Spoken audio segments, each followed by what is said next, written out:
Sobrang daming bully sa kalsada ngayon, pucha.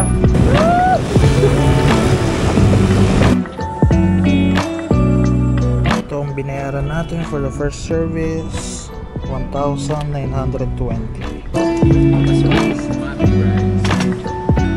Yan. Uy, breakfast. I have to leave na. I messed up the party. Bye. Kin, I'm leaving. Bye.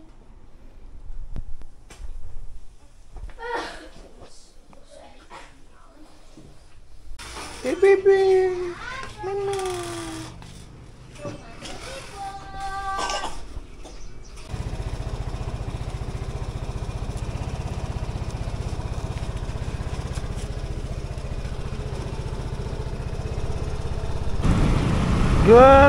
Good morning, Olonga po. Good morning, YouTube fam. Ang init. Ganda ng umaga natin kahit mainit at kahit ang daming kamoting 4 wheels today. Alright, so grabe oh, 3 kilometers na lang, 1,000 na si Vigo. Kaya today papunta tayo ng Vespa San Fernando for our very first PMS. So unang change oil, unang service ni Vigo. Kasama natin si Kuya Bubong at possibly si Kuya Raiden. So si Kuya Bubong naka ano din yun, naka Vespa din siya, yung Vespa Sprint na classic, mga silver chrome, ay mga chrome yung gilid. So makikita natin yan mamaya.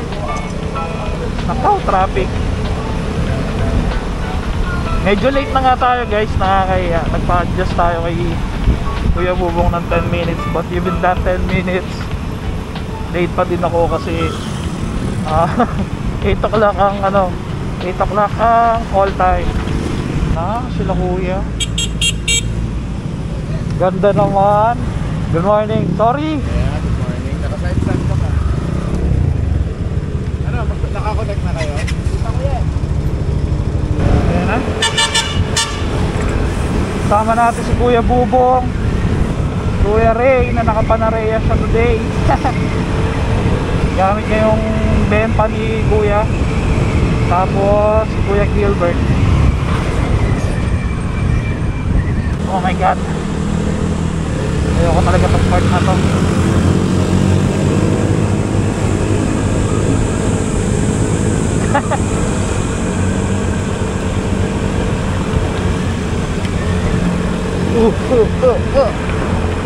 Mabibilis magmotor to sila sila kuya eh. Buti ngayon medyo tame din, no? Chill ride lang. So nag-a-adjust sila sa akin. Ganda rin ng kulay nito, no? Ganda ng pagka-blue. Shala. Iniiwan-iwan ako ng panareya. Yan ang patunay na wala sa motor kundi nasa rider. Putik ako yung humahabol eh. Papagas daw.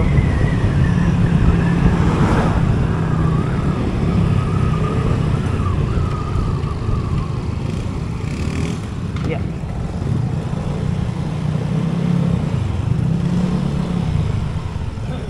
Oh my gosh, kapag bumibitaw sila, tutulin nila.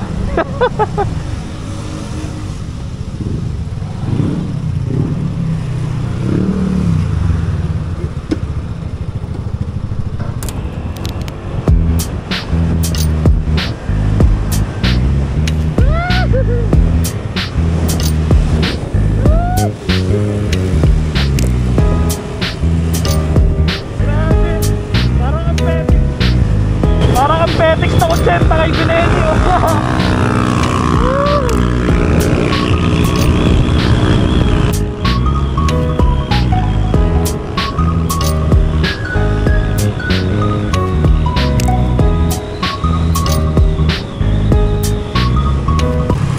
So napansin ko lang, no, yung niya, yung 80 to 85, 90 ganyan, ando doon yung pinaka-smooth na performance niya, ni Sprint. Basta ang sarap. Parang battery smooth yung datingan. Hindi ko alam kung dahil ba sa kalsada, dahil maganda yung pagkaka-espalto niya, o I don't know. Basta napansin ko na ang ganda ng takbuhan niya ng mga time na yun. Saka ang stable ng 80. Parang hindi siya pilit. Sobrang daming bully sa kalsada ngayon, pucha. My God. Mga ayaw matraffic. Nambubuli ng motor. Grabe. Ilang beses na ako muntik-muntikan. Promise. Buti na lang at magandang brake ni Vespa.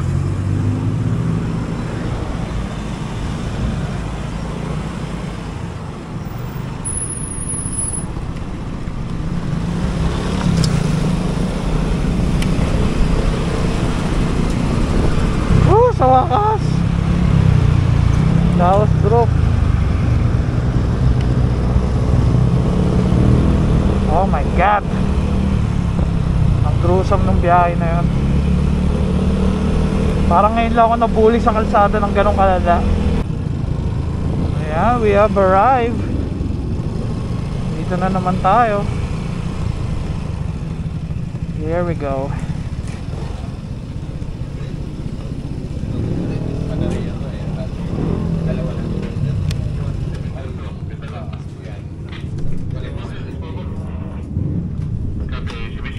Yeah. Dami na ulit nila unit, Orange Taranto. Dilaw na Primavera. Beige. Ang ganda pala ng upuan nito. Hindi ko napansin to last time. Cute. Silip tayo sa service center. Suwabe nito yun. Tagal nating hinintay ito. Simula nung first na nilik ng Triumph. Speed 400. Angas. Pogi.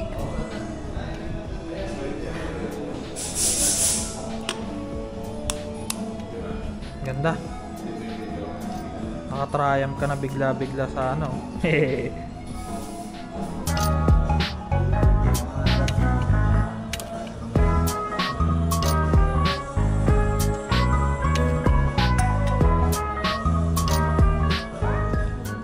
Si Sir Tab, uy, mukhang makaka-test ride tayo ng Spark. Ang pogi niya! Pogi naman!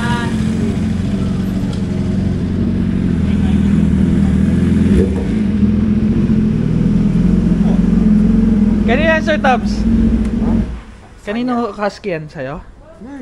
Ganda. Ito natin Kung hindi tayo nag-Vespa, ganito dapat Ang ganda mo pa rin talaga, husky. God damn it. Ang angas pa rin talaga. Pakapogi. Ito ang binayaran natin for the first service. 1,920. So, ang binayaran dito is yung labor, tapos yung oil, gear oil, yung mga ganon, oil filter, yun yung libre or kasama dun sa warranty. So, just for awareness lang, no? Dami biglang Vespa dito. Yes. So, alright, babalik tayo dito. Yung tumutunog kasi 'di ba sabi ko may tumutunog sa suspension kapag unang take off. And then sabi nung mechanic o yung service manager yata, sabi niya yung mga new release na units daw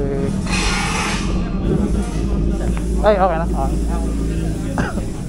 Yung mga new release na units daw may mga ganong concern. So gusto nilang i-check, baka ganun din yung akin. Kaya yun yung gagawin natin dito next week.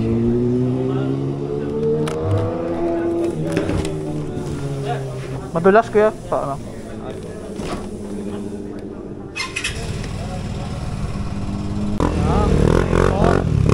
Hindi kaya magliparan itong mga to. Hindi ko makakasabay pag nagliparan itong mga to.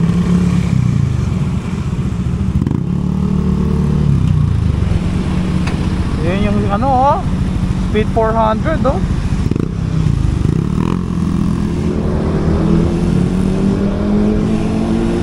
Grabe yung BMW.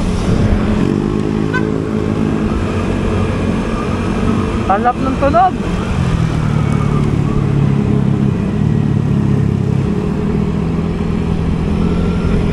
Gumanda yung takbuhan ni Figo ah. After na service, just follow the sound. Tayo narinig yung BMW dito.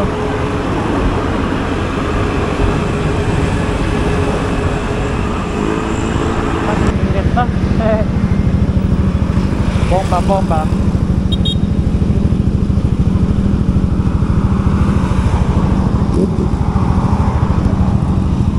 Sabi nagwawala yung makina.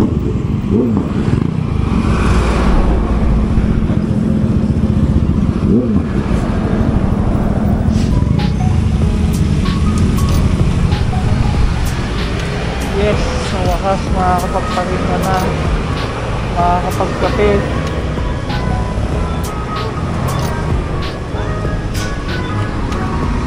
Yes, no for it.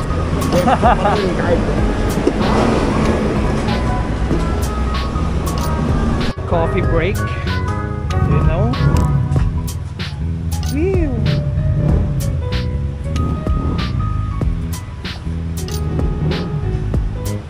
Frenchie. Pogi talaga ng sport oh. Para ma-test drive natin naman. Test drive natin. Nakasa ng loob.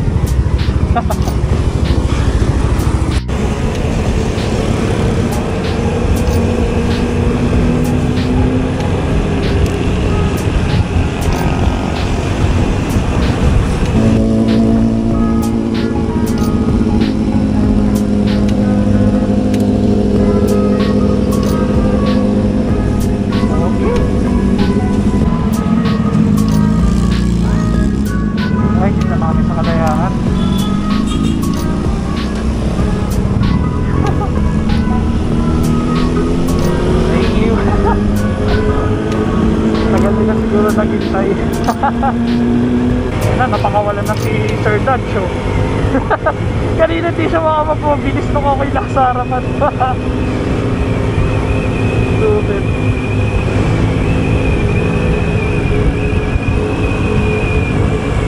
Ayan guys, so nandito na tayo sa Sibol Kapihan.